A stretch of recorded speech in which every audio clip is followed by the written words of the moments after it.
سورۃ یونس. سورۃ یونس مکی سورت ہے. سورۃ یونس اللہ سبحانہ تعالیٰ کی توحید بیان کرتی ہے جو کہ مکی صورتوں کا خاصہ ہے، اور اس میں بے شمار دلائل دیے گئے ہیں، عقلی بھی اور نقلی بھی. سورۃ یونس کی ابتدا نبی صلی اللہ علیہ وسلم کی طرف وحی آنے کے بارے میں ہوئی. سورۃ توبہ کا اختتام بھی نبی صلی اللہ علیہ وسلم سے متعلق ہے، اور سورۃ یونس کا آغاز بھی. اور یہ پہلی سورت ہے جو کسی نبی کے نام پر ہے، اور 3 مسلسل صورتیں یونس، ہود اور یوسف جو ہیں انبیاء کے ناموں پر ہیں. اگرچہ اس میں یونس علیہ السلام کا ذکر بہت مختصر ہے، لیکن باقی تمام واقعات کے مقابلے میں بڑی اہمیت رکھتا ہے. بسم اللہ الرحمن الرحیم.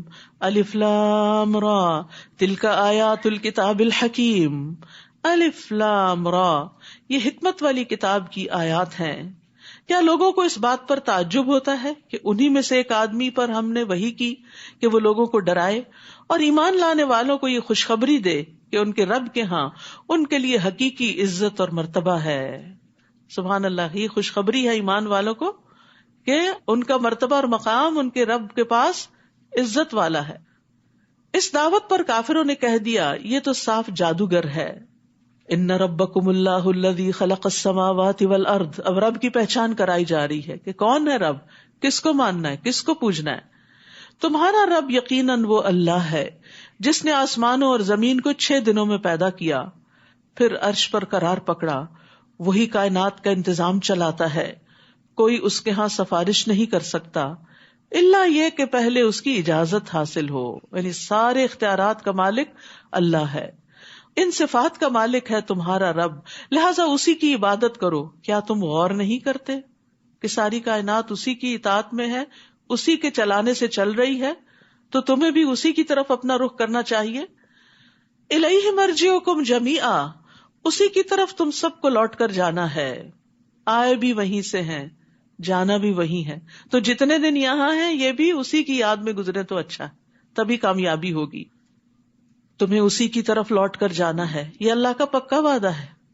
وہی خلقت کی ابتدا کرتا ہے، وہی دوبارہ پیدا کرے گا، تاکہ ان لوگوں کو انصاف کے ساتھ بدلہ دے جو ایمان لائے اور جو نیک عمل کرتے رہے. اللہ نے آخرت کا دن کیوں رکھا ہے؟ اعمال کا بدلہ دینے کے لیے، کیونکہ دنیا میں یہ پاسبل نہیں. ایک بندہ 1000 لوگوں سے نیکی کرتا ہے تو 1000 لوگ تو اس کو فائدہ نہیں پہنچا سکتے، یا پہنچائیں بھی تو وہ کتنا سنبھالے گا. تو پھر یہ بدلہ تو آخرت میں ہی مل سکتا ہے. اسی طرح ایک شخص نے 1000 کو قتل کر دیا تو 1000 کے قتل کا بدلہ اسے ایک سے ہی دنیا میں نہیں لیا جا سکتا، ہاں آخرت ہے اس کے لیے. اور جن لوگوں نے کفر کیا ان کے لیے کھولتا ہوا پانی اور دردناک عذاب ہوگا. یہ اس انکار حق کا بدلہ ہے جو وہ کیا کرتے تھے. وہی تو ہے جس نے سورج کو ضیاء اور چاند کو نور بنایا اور چاند کے لیے منزلیں مقرر کر دی تاکہ تم برسوں اور تاریخوں کا حساب معلوم کر سکو. اللہ نے یہ سب چیزیں کسی حقیقی مقصد کے لیے ہی پیدا کی ہیں، ایسے ہی بیکار میں کھیل کے طور پہ نہیں یہ سب کچھ بنایا گیا. یہ اللہ کی قدرت کی نشانیاں ہیں، انسان کو فائدہ پہنچانے کے لیے ہیں. وہ اپنی نشانیاں ان لوگوں کو تفصیل سے بیان کرتا ہے جو علم رکھتے ہیں. علم والے ہی ان نشانیوں کی تفصیلات اور ڈیٹیل جانتے ہیں، چاہے وہ دین کا علم ہو یا دنیا کا علم جو ایمان کے ساتھ ہو. ایمان کے بغیر ان چیزوں کی تفصیلات انسان کو کسی نتیجے تک نہیں پہنچاتی، اور پھر وہ ان چیزوں کا صحیح حق بھی ادا نہیں کرتا. پھر فرمایا ان فی اختلاف اللیل والنہار، یقیناً رات اور دن کے عدل بدل کے آنے میں، ان چیزوں میں جو اللہ نے آسمانوں اور زمین میں پیدا کی ہیں، ان لوگوں کے لیے بے شمار نشانیاں ہیں جو تقوی اختیار کرتے ہیں. ان الذین لا یرجون لقاءنا ورضوا بالحیاۃ الدنیا واطمأنوا بها والذین هم عن آیاتنا غافلون. جو لوگ ہماری ملاقات کی توقع نہیں رکھتے، یعنی آخرت کا یقین نہیں جن کو، اور دنیا کی زندگی پر ہی راضی اور مطمئن ہو گئے ہیں، دنیا میں ہی دل لگا لیا، اسی کی رونقوں میں گم ہیں، اور وہ لوگ جو ہماری قدرت کے نشانوں سے غافل ہیں. حسن کہتے ہیں اللہ کی قسم، جب تک کافر اس دنیا پر راضی نہیں ہوئے تھے انہوں نے دنیا کو نہ ہی مزین کیا نہ اس کا رتبہ بلند کیا. جب دنیا پہ راضی ہو گئے تو وہ اس کو خوبصورت بنانے میں لگ گئے اور اس کے معیار کو بلند کرنے میں لگ گئے. وہ اللہ کی کونی آیات سے بے خبر اور غافل ہیں، ان میں غور و فکر نہیں کرتے، اور اللہ کی شرعی آیات کا بھی انہیں علم نہیں کہ جن پر وہ عمل پیرا ہوں، تو ایسے لوگوں کے لیے پھر قیامت کے دن آگ ہی ٹھکانہ ہے۔ تو یاد رکھیے، انسان اپنی ساری قوتوں اور سوچ و بچار کا مرکز صرف دنیا کو نہ بنائے، اپنا ہم و غم صرف دنیا کو نہ بنائے، اپنی آخرت کو بھول کر صرف دنیا کے پیچھے لگ جانا ناکامی کی علامت ہے۔ رسول اللہ صلی اللہ علیہ وسلم نے فرمایا، جس شخص کا مقصد اور حرص دنیا ہو اور وہی اس کا ہدف، اس کی منزل بن جائے، اور وہ اسی کی نیت رکھتا ہو، ہر چیز میں صرف دنیا تلاش کر رہا ہو، اللہ اس کی آنکھوں کے سامنے اس کا فقر و فاقہ کر دیتے ہیں، محتاجی، ہر وقت اس کو کچھ نہیں پاس، اور اس پر اس کے معاملات بکھیر دیتے ہیں، اس کے کام سمٹنے میں نہیں آتے، اور اس کو اتنا ہی ملتا ہے جو اس کے لیے لکھ دیا گیا۔ اور جس شخص کا مقصد اور حرص آخرت ہو اور وہی اس کا ہدف بن جائے اور وہ اسی کی نیت کرتا ہو، تو اللہ اس کے دل میں غنا ڈال دیتا ہے، اس کو راضی کر دیتا ہے، اس کے معاملات کو یکجا کر دیتا ہے، اور دنیا اس کے پاس ذلیل ہو کر آتی ہے۔ تو جو لوگ صرف دنیا ہی کے پیچھے بھاگے چلے جا رہے ہیں، فرمایا اولئک مأواہم النار بما کانوا یکسبون، ان سب کا ٹھکانہ جہنم ہے، یہ ان کاموں کا بدلہ ہے جو وہ کرتے رہے۔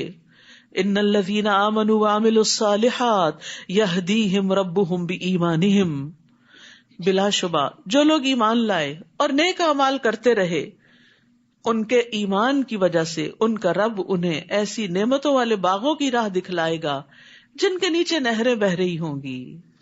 تو ایمان کی بدولت دنیا میں بھی استقامت ملتی ہے اور آخرت میں جنت کی طرف رہنمائی ملتی ہے۔ یہدیہم ربہم بایمانہم، تو ایمان ذریعہ بنتا ہے ہدایت کا، تو اس لیے ہدایت میں اضافے کے لیے ایمان بڑھانے کی فکر کرنی چاہیے، تبھی علم بھی فائدہ دیتا ہے، ورنہ انفارمیشن حاصل کرتا جائے انسان اور ایمان نہ بڑھے تو عمل میں کچھ نہیں آتا، اور جب عمل میں نہیں تو آخرت کا فائدہ نہیں ہوتا۔ اور نیک اعمال کی بدولت بھی جنت کی طرف رہنمائی ملتی ہے۔ ابن جریج نے اس آیت کے بارے میں کہا کہ ایسا شخص یعنی ایمان کے ساتھ جس کو ہدایت ملی، جب اپنی قبر سے اٹھے گا تو اس کا عمل اس کے لیے ایک اچھی شکل اور صورت اور اچھی خوشبو میں متشکل ہو جائے گا، یعنی عمل خوبصورت شکل والی چیز جس میں سے خوشبو آئے گی وہ بن جائے گا، اور وہ عمل اپنے ساتھی کے گلے ملے گا اور اسے بھلائیوں کی خوشخبری دے گا اور کہے گا تم کون ہو؟ وہ کہے گا میں تمہارا عمل ہوں، یعنی عمل استقبال کرے گا، وہ اس کے آگے آگے روشنی کرے گا یہاں تک کہ اسے جنت میں داخل کر دے گا۔ آپ کو معلوم ہے پل صراط کے اوپر بھی روشنی چاہیے، حشر کے میدان میں ہر ایک کے پاس وہی روشنی ہے جو اس کے اپنے عمل کی، تو جتنا چاہے کوئی اس روشنی کو اپنے عمل کے ذریعے بڑھا لے، اور کافر کے لیے اس کا عمل بری شکل، بری صورت اور بدبودار صورت میں متشکل ہوگا، وہ اپنے مالک سے چمٹ جائے گا، چمٹا رہے گا یہاں تک کہ اسے جہنم میں گرا دے۔ تو قبر میں جاتے ہی انسان کے نیک اعمال اس کے ساتھ ہوتے ہیں۔ رسول اللہ صلی اللہ علیہ وسلم نے فرمایا، مومن کی مثال اور موت کی مثال اس شخص کی طرح ہے جس کے 3 دوست ہوں، ان میں سے ایک مال ہو، وہ کہے کہ اپنی چاہت کے مطابق لے لے، دوسرا کہے میں تیرے ساتھ ہوں، جب تو مر جائے گا تو الگ ہو جاؤں گا، تیسرا کہے میں تیرے ساتھ ہوں، ساتھ ہی جاؤں گا، ساتھ ہی نکلوں گا۔ پہلا دوست مال ہے جو صرف دنیا تک کام آتا ہے، دوسرا اولاد جو قبر تک ساتھ جاتی ہے، اور تیسرا عمل جو قبر میں ساتھ اترتا ہے اور پھر آخرت میں بھی ساتھ اٹھے گا۔ لیکن ہم مال اور اولاد کو زیادہ امپورٹنس دیتے ہیں اور عمل کی طرف سے کوتاہی کر جاتے ہیں۔ نیک اعمال روشن چہرے کی صورت میں قبر کی تنہائی دور کریں گے۔ روایت میں آتا ہے اس کے پاس ایک ایسا آدمی آتا ہے، یعنی نیک اعمال کی شکل میں، جس کا چہرہ انتہائی خوبصورت، کپڑے انتہائی خوبصورت، اور اس سے بڑی اچھی خوشبو آتی ہے۔ وہ کہتا ہے تو خوشخبری پا اس چیز کی جو تجھے خوش کر دے، یعنی اللہ کی رضا کی، جنت کی، یہ تیرا وہ دن ہے جس کا تجھ سے وعدہ کیا جاتا تھا۔ تو وہ فوت شدہ آدمی اس سے کہتا ہے بشرک اللہ بخیر، اللہ تجھے بھی خیر کی بشارت دے، تو کون ہے؟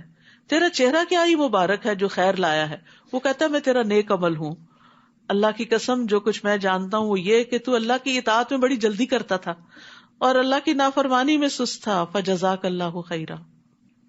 یاد رکھیے نیک عمل آج ہمیں بھاری لگتے ہیں، قرآن کی مجلس میں حاضر ہونا، سیکھنا، نیکی کے کام، پھر اس میں سے جو عمل کے نقطے آئے ان پر عمل کرنا، یہ نفس میں بھاری ہوتے ہیں، مصروفیات میں ڈیزالو ہو جاتے ہیں، پھر یاد نہیں رہتا، لیکن یہی تو کام آنے والا ہے، اس کی فکر کرنے کی ضرورت ہے۔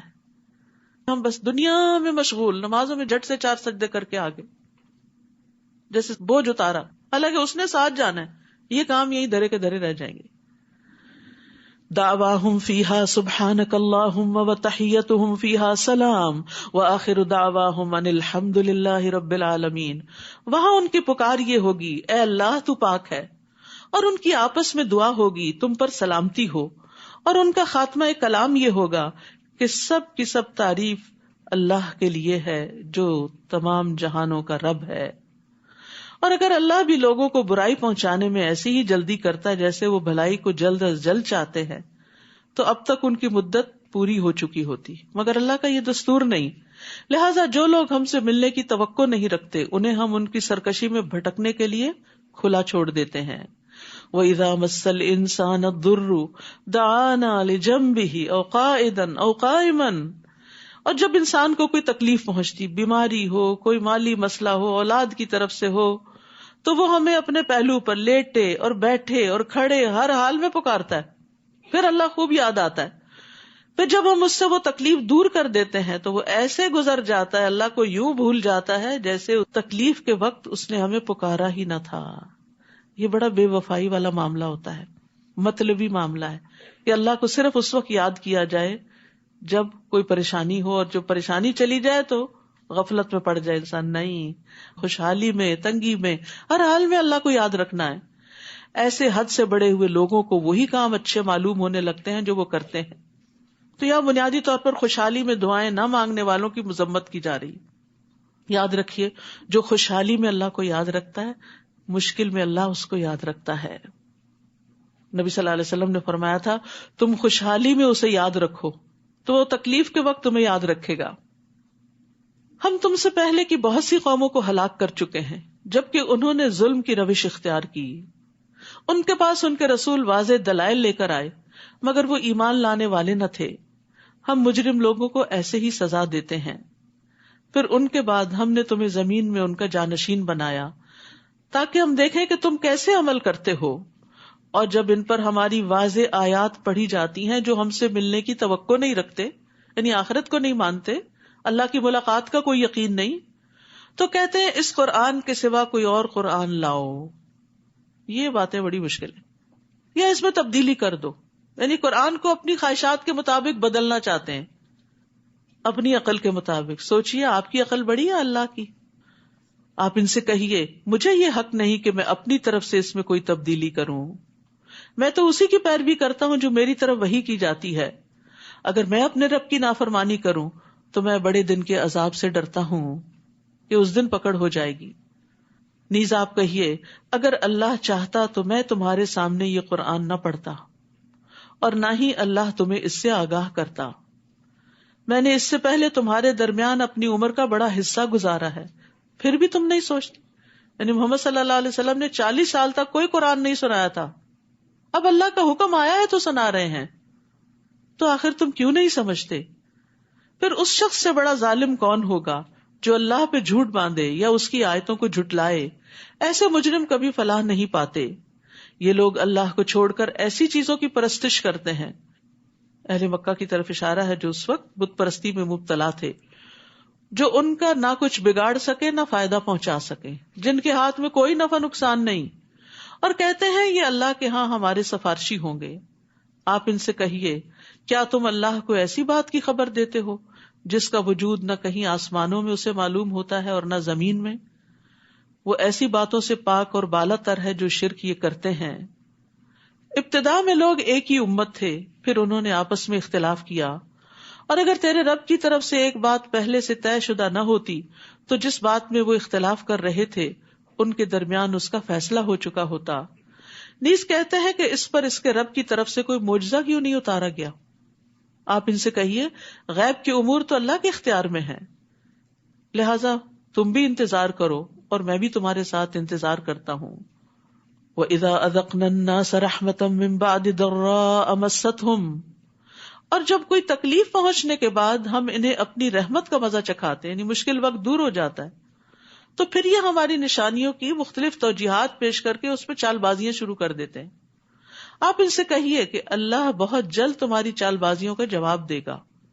جو چالیں تم چل رہے ہو یقیناً ہمارے رسول یعنی فرشتے انہیں لکھتے جا رہے ہیں. یعنی انسان اللہ تعالیٰ کے ساتھ جیسا بھی معاملہ کرتا ہے، بے وفائی کا، خود غرضی کا، وہ سب کچھ لکھا جا رہا ہوتا ہے اور اللہ کو براہ راست بھی معلوم ہے.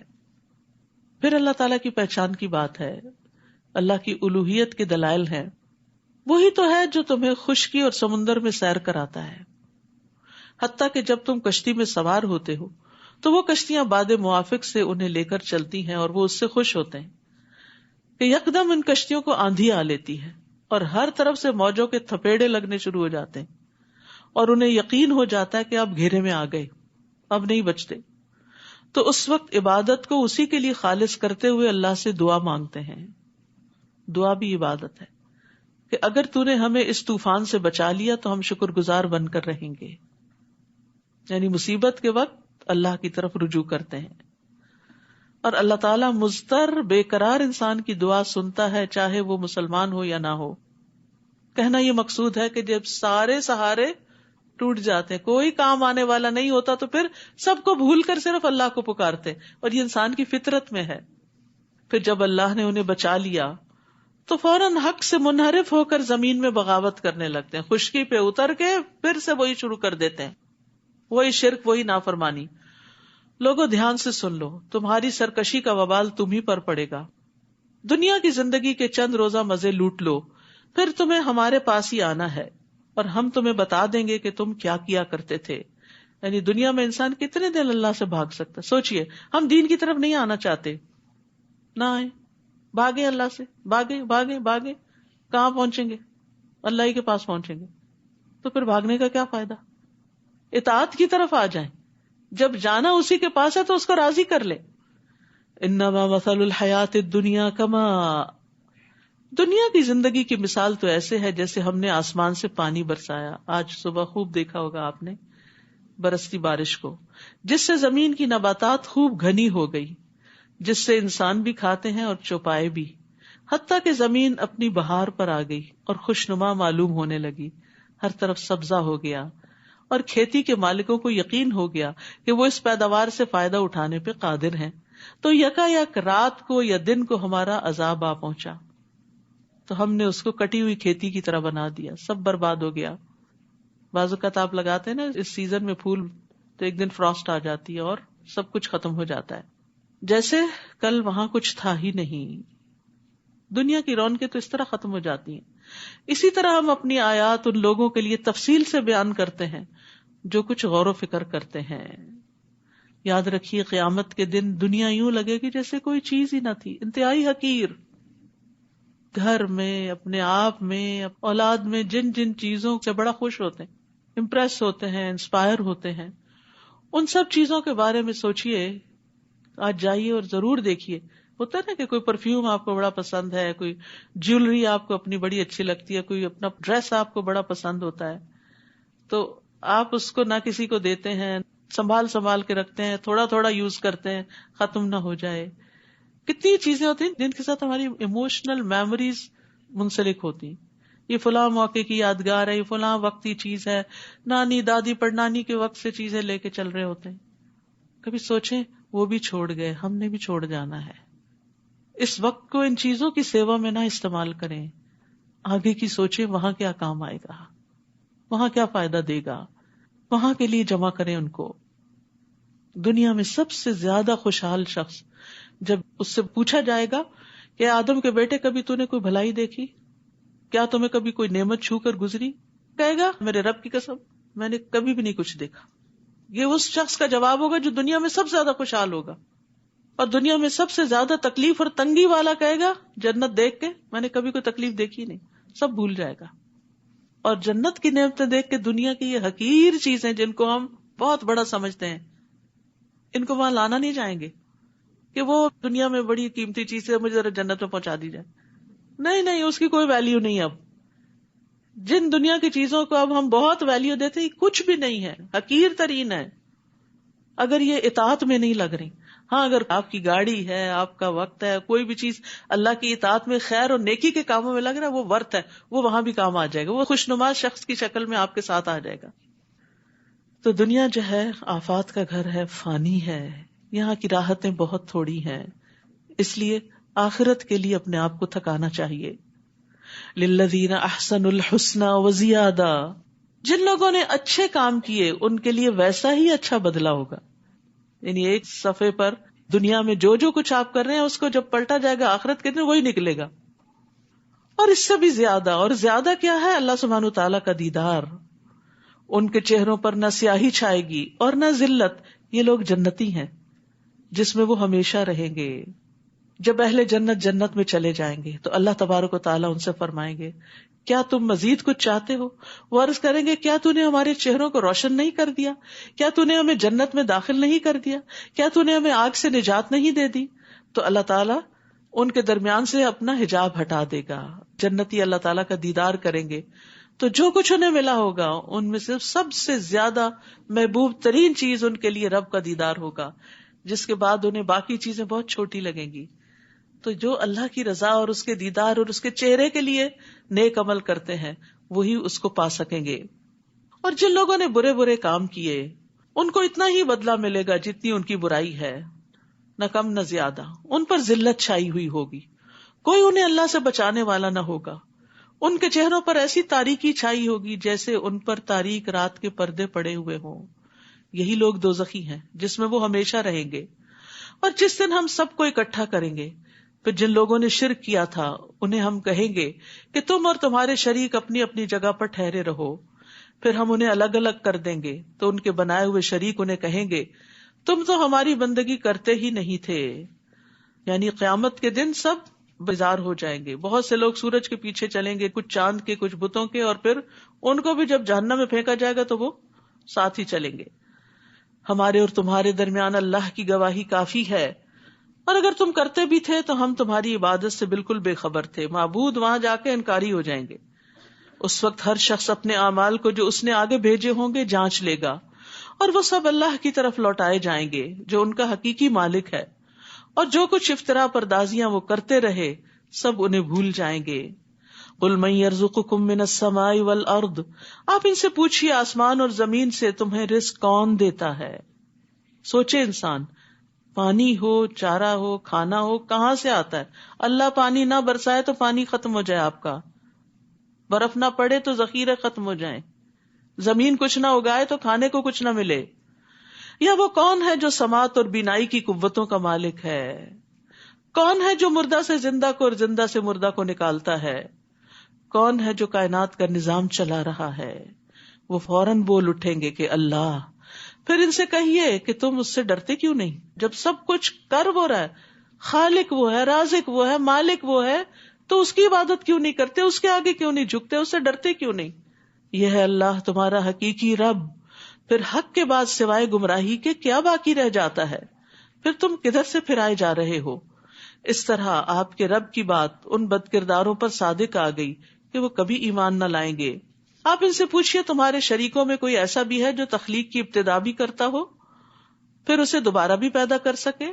آپ کہیے اللہ ہی خلقت کی ابتدا بھی کرتا ہے پھر دوبارہ بھی وہی پیدا کرے گا. پھر تم یہ کس الٹی راہ پہ چلائے جا رہے ہو؟ آپ ان سے پوچھئے تمہارے شریکوں میں کوئی ایسا بھی ہے جو حق کی طرف رہنمائی کر سکے؟ آپ کہیے اللہ ہی حق کی طرف رہنمائی کرتا ہے. بھلا وہ جو حق کی طرف رہنمائی کرے وہ اتباع کا زیادہ حقدار ہے یا وہ جو خود بھی راہ نہیں پا سکتا الا یہ کہ اسے راہ بتائی جائے؟ پھر تمہیں کیا ہو گیا ہے؟ یہ تم کیسے فیصلے کرتے ہو؟ حقیقت یہ ہے کہ ان میں سے اکثر لوگ قیاس اور گمان کے پیچھے چل رہے ہیں، ان کے پاس دلیل کوئی نہیں، حالانکہ گمان حق کے مقابلے میں کسی کام نہیں آتا. بلا شبہ اللہ خوب جانتا ہے جو کچھ یہ کر رہے ہیں. یعنی دنیا میں جو لوگ بھی اللہ کا حق کا انکار کرتے ہیں وہ صرف وہم و گمان کا شکار ہیں، ان کے اپنے کچھ خود ساختہ خیالات ہیں، کوئی ٹھوس دلیل نہیں ہے ان کے پاس. پھر فرمایا قرآن ایسی چیز نہیں جسے اللہ کے سوا کوئی اور بنا سکے، بلکہ یہ تو اپنے سے پہلی کتابوں کی تصدیق کرتی ہے اور الکتاب کی تفصیل ہے، اس میں کوئی شک نہیں کہ رب العالمین کی طرف سے نازل شدہ ہے. یعنی توحید کے دلائل کے بعد قرآن کی تصدیق کی بات کی جا رہی ہے تاکہ اگر ایمان لے آئے انسان تو ہدایت کا سامان بھی ہو، ورنہ اللہ کو رب مان لینا کافی نہیں، اس کو جاننا بھی ضروری ہے کہ وہ رب ہے اور اس کی اطاعت ہے. کیا وہ یہ کہتے ہیں کہ اس نے قرآن خود بنا ڈالا؟ آپ ان سے کہیے اگر تم اس بات میں سچے ہو تو تم بھی ایسی ہی کوئی صورت بنا لاؤ اور اللہ کے سوا جس جس کو تم مدد کے لیے بلا سکو بلا لو. بلکہ انہوں نے اس چیز کو جھٹلا دیا جس کا وہ اپنے علم سے احاطہ نہ کر سکے، حالانکہ ابھی تک اس کا انجام سامنے ہی نہیں آیا۔ اسی طرح ان لوگوں نے بھی جھٹلا دیا جو ان سے پہلے تھے، پھر دیکھ لو ظالموں کا کیا انجام ہوا۔ اور ان میں سے تو کچھ ایسے ہیں جو اس قرآن پر ایمان لاتے ہیں، کچھ نہیں لاتے، اور آپ کا رب ان مفسدوں کو خوب جانتا ہے۔ اور اگر وہ آپ کو جھٹلا دیں تو ان سے کہیے کہ میرے لیے میرا عمل، تمہارے لیے تمہارا عمل۔ یعنی ایک دائی کو مطمئن ہونا چاہیے بتانے کے بعد، اور اپنے عمل پہ پھر توجہ دینی چاہیے۔ تم اس سے بری ذمہ ہو جو میں کرتا ہوں، اور میں اس سے بری ذمہ ہوں جو تم کر رہے ہو۔ وَمِنْهُمْ مَن يَسْتَمِعُونَ إِلَيْكَ، اور ان میں سے کچھ ایسے ہیں جو آپ کی باتیں سنتے تو ہیں، مگر کیا آپ بہروں کو سنا سکتے ہیں، خواہ وہ کچھ بھی سمجھ نہ سکتے ہوں۔ یعنی کان ہے، دل مردہ ہے، اندر کچھ نہیں جاتا۔ تو یاد رکھیے صرف سنتے جانا اور عمل کچھ نہ کرنا انسان کے لیے ہلاکت کا باعث ہے۔ نبی صلی اللہ علیہ وسلم نے ایک دفعہ ممبر پہ فرمایا، تم رحم کرو تم پہ رحم کیا جائے گا، معاف کر دو اللہ تمہیں معاف کر دے گا۔ ہلاکت ہے ان لوگوں کے لیے جو صرف باتیں سنتے ہی ہیں، یعنی کرتے نہیں پھر اس پہ عمل۔ ہلاکت ہے ان لوگوں کے لیے جو اپنے گناہوں پر جانتے بوجھتے اصرار کرتے ہیں اور ڈٹے رہتے ہیں۔ اور کچھ ایسے ہیں جو آپ کی طرف دیکھتے ہیں، سنتے نہیں بس صرف دیکھ رہے ہوتے ہیں۔ تو کیا آپ اندھوں کو راہ دکھا سکتے ہیں، خواہ وہ کچھ دیکھتے بھالتے نہ ہو؟ یاد رکھیے مومن اور کافر کی بصیرت میں فرق ہوتا ہے۔ تو انسان جب تک علم سے عمل کا فائدہ نہیں اٹھاتا وہ صاحب بصیرت نہیں ہوتا۔ ان اللہ لا یظلم الناس شیئا ولکن الناس انفسهم یظلمون، اللہ تعالیٰ تو لوگوں پر کچھ بھی ظلم نہیں کرتا بلکہ لوگ خود ہی اپنے آپ پر ظلم کرتے ہیں۔ اور جس دن اللہ انہیں جمع کرے گا، کب؟ قیامت کے دن، تو وہ یوں محسوس کریں گے جیسے دنیا میں دن کی صرف ایک گھڑی رہ کے آئے ہیں۔ اللہ اکبر، یہ لمبی لمبی زندگیاں 60-70 سال کی وہاں کیا محسوس ہوں گی؟ ایک گھڑی، ایک سٹنگ۔ وہ ایک دوسرے کو پہچانتے ہوں گے، وہاں بھی پہچان لیں گے، اچھا وہ فلاں ہے، یہ فلاں ہے، اور ہر کوئی اپنے حال میں ہوگا اپنے اعمال کے مطابق، کچھ خوشحال ہوں گے کچھ بدحال۔ جن لوگوں نے ہماری ملاقات کو ہی جھٹلا دیا یقیناً وہی خسارے میں رہے اور راہ راست پر نہ آئے۔ تو انسان کی خوبی اور بھلائی خیر کس میں ہے کہ وہ اللہ کے بعد، قرآن کے بعد آخرت پر بھی ایمان رکھتا ہو۔ جس عذاب کا ہم ان سے وعدہ کرتے ہیں اس کا کچھ حصہ خواہ آپ کے جیتے جی آپ کو دکھلا دیں یا اس سے پہلے ہی آپ کو اٹھا لیں، انہیں بہرحال ہمارے پاس ہی لوٹ کر آنا ہے، اور جو کچھ وہ کر رہے ہیں اللہ اس پر گواہ ہے۔ ہر امت کے لیے ایک رسول ہے، پھر جب ان کے پاس رسول آتا ہے تو پورے انصاف کے ساتھ ان کا فیصلہ چکا دیا جاتا ہے اور ان پر ظلم نہیں کیا جاتا۔ نیز وہ یہ پوچھتے ہیں کہ اگر تم سچے ہو تو جو دھمکی تم ہمیں دے رہے ہو وہ کب پوری ہوگی، یعنی قیامت آنے کی۔ آپ ان سے کہہ دیجئے مجھے تو اپنے بھی نفع و نقصان کا کچھ اختیار نہیں مگر جو اللہ کی مشیت ہو۔ ہر امت کے لیے مہلت کی ایک مدت ہے، جب ان کی یہ مدت پوری ہو جاتی ہے تو پھر ایک گھڑی کی بھی تقدیم و تاخیر نہیں ہوتی۔ انسانوں کی موت کا وقت، پرندوں کی موت کا وقت، دنیا کی موت کا وقت سب لکھا ہوا ہے اور مقرر وقت پر وہ آ پہنچتی ہے۔